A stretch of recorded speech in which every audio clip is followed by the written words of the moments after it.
Everyone, welcome back to Chetna सूज commerce classes.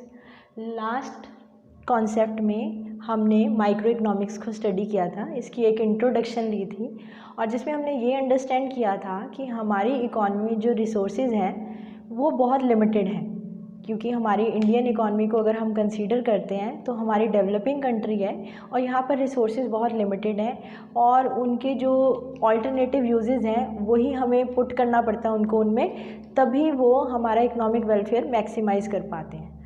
तो आज हम जो इम्पॉर्टेंटली कंसीडर करने वाले हैं आज के कॉन्सेप्ट में वो यही कि अब हमने ये तो पढ़ लिया कि रिसोर्सेज लिमिटेड है और उनको अल्टरनेटिव यूजेस में पुट कर दो, बट एक इकॉनमी में इसके रिगार्डिंग प्रॉब्लम्स क्या आती हैं। कहने का मतलब कि आपके रिसोर्सेज लिमिटेड हैं बट आप उनको किस ऑल्टरनेट यूज़ में कब पुट करें, तो ये डिसीजन लेना भी एक बहुत बड़ी प्रॉब्लम है। तो फर्स्ट ऑफ ऑल जो आज बेसिक कॉन्सेप्ट हम स्टार्ट करने वाले हैं वो है हमारा central problems of an economy. तो अगर हम ये स्टडी करें तो सबसे पहले ये बहुत इम्पॉर्टेंट है कि इसको स्टडी करेंगे कि प्रॉब्लम्स क्या हैं और फिर उसका एक सल्यूशन फाइंड करेंगे। तो स्टडी करने में सबसे पहले जो हमारे पास है वो है व्हाट टू प्रोड्यूस। ये हमारी सबसे पहली हमारी कंट्री की बेसिक प्रॉब्लम है। आई रिपीट, क्योंकि हमारे रिसोर्सेज लिमिटेड है तो हमें ये बहुत ध्यान में रखना पड़ता है कि हम किस रिसोर्स को कहाँ पर लगाएं ताकि हमारी प्रोडक्शन मैक्सिमम हो सके। क्योंकि हम अगर अपने ऑल्टरनेटिव यूजेस में अपने रिसोर्सेज को पुट करते हैं तो ऑब्वियसली एक की प्रोडक्शन बढ़ेगी और दूसरे रिसोर्स की प्रोडक्शन कम भी हो जाएगी।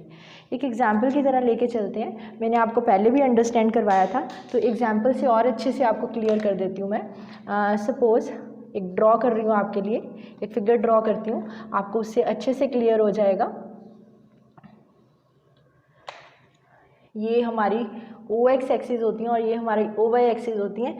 अच्छा, हमारी इकॉनमी में डायग्राम्स की बहुत इंपॉर्टेंस है, तो डायग्राम्स को बहुत अच्छे से अंडरस्टैंड करेंगे। Micro is full of diagrams. अगर आपके डायग्राम्स क्लियर हैं तो आपको अंडरस्टैंडिंग बहुत अच्छी बन जाएगी।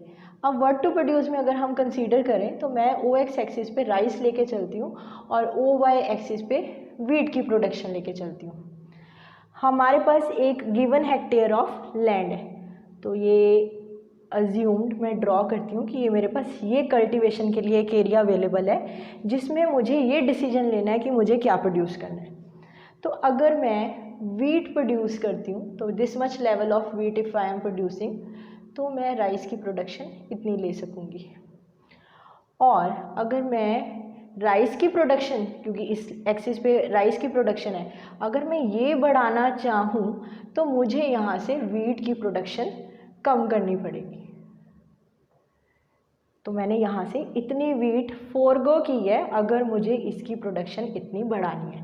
तो सिंपल सा फंड है, ये मेरा गिवन लैंड था, अगर मैं राइस को एक्सपैंड करना चाहूँगी तो मुझे वीट को लो करना पड़ेगा, और ऑपोजिटली देखो अगर मैं वीट को एक्सपैंड करना चाहूँगी तो मुझे राइस को उतना कम प्रोडक्शन में लेके आना पड़ेगा।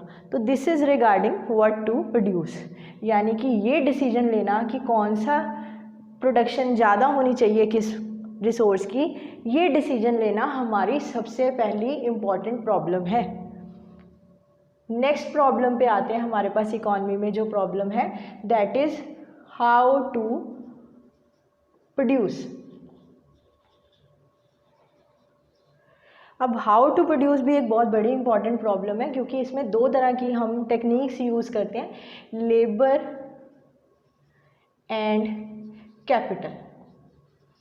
ये क्या है, हमारी टेक्निक्स ऑफ प्रोडक्शन है, जिनको इंटेंसिव टेक्निक्स बोलते हैं हम। लॉजिक अभी आपको बताती हूँ। अगर आप लेबर इंटेंसिव टेक्निक लगाएंगे, क्योंकि हमारी कंट्री इतनी बड़ी कंट्री है और इतनी पॉपुलेशन है, लेबर इजीली अवेलेबल है, तो आप लेबर लगाएंगे तो इतनी पॉपुलेशन को एम्प्लॉयमेंट मिलेगी। बट ऑपोजिटली अगर आप कैपिटल इंटेंसिव टेक्निक लगाएंगे, यानी कि मशीनरी को ज़्यादा यूज़ करेंगे, तो आपका आउटपुट ज़्यादा अच्छा आएगा। और इनफैक्ट अगर आप प्रोड्यूसर के व्यू पॉइंट से सोचेंगे तो may be capital intensive technique लगाने से आपको कॉस्ट ऑफ प्रोडक्शन भी कम पड़ेगी। क्यों?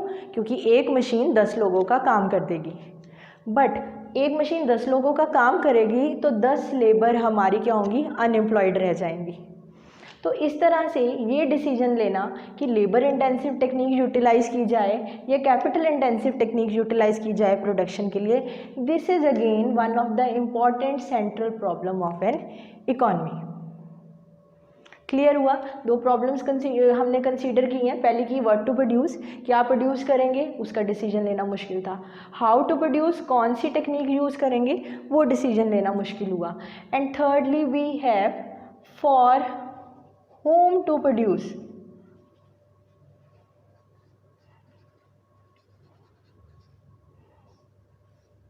factorial distribution,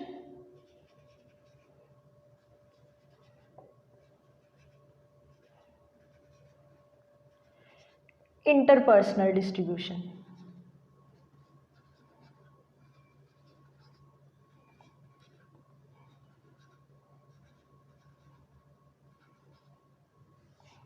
of income. हाँ जी, ये हमारी थर्ड प्रॉब्लम है, फॉर होम टू प्रोड्यूस। अब इसमें भी बेसिकली प्रॉब्लम आती है कि आप कैसे प्रोड्यूस करें। आप ऐसे प्रोड्यूस करें, उन लोगों के लिए प्रोड्यूस करें ताकि जो इनकम जनरेट हो वो 4 फैक्टर्स ऑफ प्रोडक्शन में डिस्ट्रीब्यूट हो जाए। अब 4 फैक्टर ऑफ प्रोडक्शन कौन से होते हैं? 4 फैक्टर ऑफ प्रोडक्शन होते हैं land, labour, capital and entrepreneur. अब लैंड को क्या मिलेगा? लैंड को मिलता है रेंट, लेबर को मिलती हैं वेजेस, और कैपिटल को क्या मिलता है? इंटरेस्ट, और एंटरप्रेन्योर का क्या मिलता है? प्रॉफिट। तो इस तरह से आप ऐसे डिस्ट्रीब्यूशन करें, फैक्टोरियल डिस्ट्रीब्यूशन करें कि इन 4 फैक्टर ऑफ प्रोडक्शन को रेंट, वेजेस, इंटरेस्ट और प्रॉफिट मिले।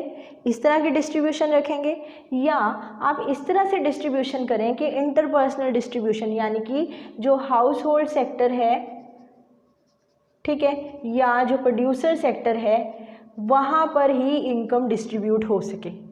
तो इनकम डिस्ट्रीब्यूशन करने का भी क्या सिस्टम रहेगा, ऐसे प्रोडक्शन हो, वो डिसीजन लेना भी amongst one of the central problem of an economy है। ये जो हाउस होल्ड सेक्टर है वो इनकम अर्न करता है, और फिर अगर इनकम अर्न करता है तो ये वाले जो फैक्टोरियल प्रोडक्शन की इनकम है वो वाली इनकम किस साइड पे जाएगी। तो ये डिसीजन लेना हमारी मेजर प्रॉब्लम है। तो 3 मेजर प्रॉब्लम्स भी है, what to produce, how to produce and for whom to produce. I hope ये अच्छे से क्लियर होंगी। अगर ये क्लियर हो गई तो next we will come to solution of central problems. Solution में बच्चों हमारे पास सबसे पहले है मिक्स्ड इकॉनमी, तो लास्ट में है। Central problem of the economy last में है। सबसे पहले हमारे पास है प्रोड्यूसर्स इकॉनमी।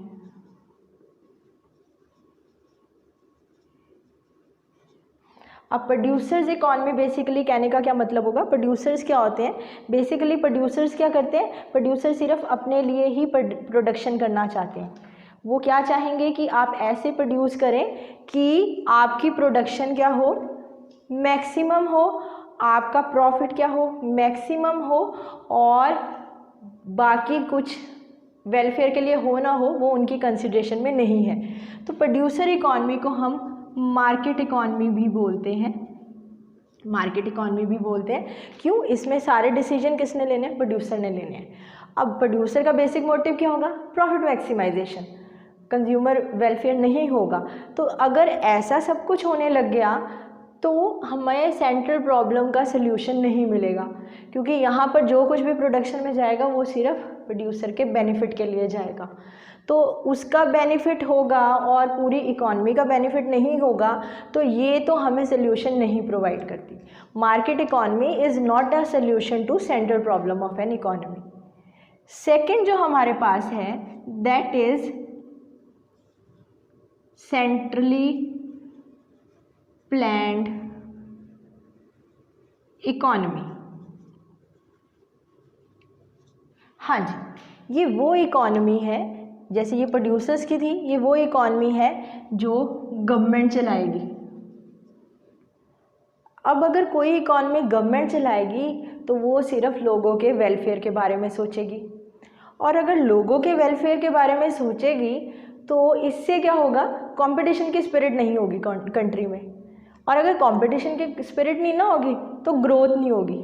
कंपटीशन क्यों नहीं होगा, गवर्नमेंट सिर्फ प्रोड्यूस करती जा रही है लोगों के वेलफेयर के लिए। लोगों को पता है कि इजी रेट्स पे सब कुछ अवेलेबल है, ना उनमें कोई स्पिरिट है कि आगे अपनी कंट्री को ग्रो करने की, और ना आगे प्रोडक्शन करने की, ना बेटर होने की।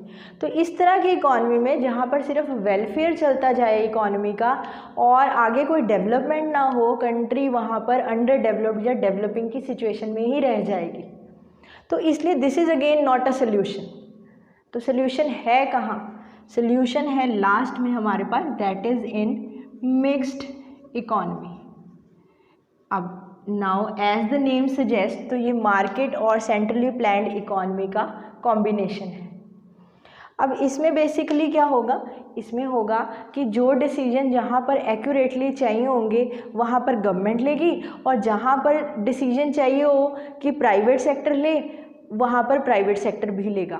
जहाँ पर कंपटीशन चाहिए, आप ग्रोथ चाहते हो इकॉनमी की, तो वहाँ पर प्राइवेट सेक्टर आएगा, और जहाँ पर आप चाहते हो कि ये आउट ऑफ कंट्रोल हो जाएगा प्राइवेट सेक्टर से, वो सिर्फ प्रॉफिट के बारे में सोचेंगे, वेलफेयर के बारे में भी सोचना चाहिए, तो वहाँ पर गवर्नमेंट आ जाएगी।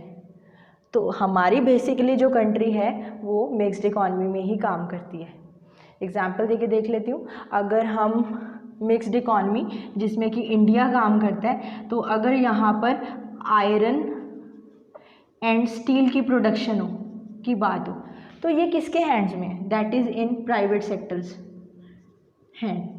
क्यों, ये उसको एक्सपैंड करेंगे, ग्रो करेंगे, कंपटीशन है, तो यहाँ पर हम ऑब्वियसली इससे हमारी कंट्री डेवलपमेंट की तरफ जाएगी। बट अगर हम रेलवेज़ की बात करें तो वहाँ पर क्या है, मोनोपोली ऑफ गवर्नमेंट। आपने आज तक कभी सुना है कि कोई प्राइवेट सेक्टर में कोई प्राइवेट रेलवेज चलती हैं? नो, क्योंकि बेसिक मीन ऑफ ट्रांसपोर्टेशन सबको चाहिए, चाहे वो पुअर हो या रिच हो, तो इसलिए this is under the monopoly of government. Government ने रेलवेज़ को अपने हाथ में रखा हुआ है क्योंकि ये वेलफेयर के लिए है, लोग कहीं भी ट्रैवल कर सकते हैं, इकॉनमी रेट्स पे भी कर सकते हैं और हायर रेट्स पे भी कर सकते हैं। तो गवर्नमेंट अपनी डिस्क्रिशन पे रेलवेज़ के प्राइजेस चार्ज करती है। तो जहाँ पर वेलफेयर की बात आई वहाँ पे मोनोपोली आ गई, जहाँ पर डेवलपमेंट की बात आई वहाँ पे प्राइवेट आ गया, और जब दोनों कंबाइंडली काम करेंगे तो दैट इज़ मिक्स्ड इकॉनमी। और यही मिक्स्ड इकॉनमी इन सभी प्रॉब्लम्स को सल्यूशन देगी, यानी कि कुछ डिसीजन प्राइवेट सेक्टर लेगा और कुछ डिसीजन गवर्नमेंट सेक्टर लेगी, और इस तरह से आपकी इकॉनमी की प्रॉब्लम रिजॉल्व हो सकेंगी। क्योंकि इंडिया हमारी कंट्री के अकॉर्डिंगली जब हम ये स्टडी करते हैं तो हमें ये प्रॉब्लम्स और ये सल्यूशंस को स्टडी करना बहुत मस्ट है। आई होप आपको आज का लेक्चर अच्छे से अंडरस्टैंड हो गया हो, समझ आ गया हो, क्योंकि अगर ये कॉन्सेप्ट्स क्लियर हो गए हैं तो लास्ट कॉन्सेप्ट में हम अपॉर्चुनिटी कॉस्ट और production possibility curve, that is PPC, या जिसको प्रोडक्शन पॉसिबिलिटी फ्रंटियर बोलते हैं, वो डिस्कस करेंगे। अगर आज का लेक्चर अच्छा लगे तो प्लीज़ लाइक, शेयर और सब्सक्राइब करना ना भूलें। थैंक्स फॉर वॉचिंग चेतना सूट्स कॉमर्स क्लासेस।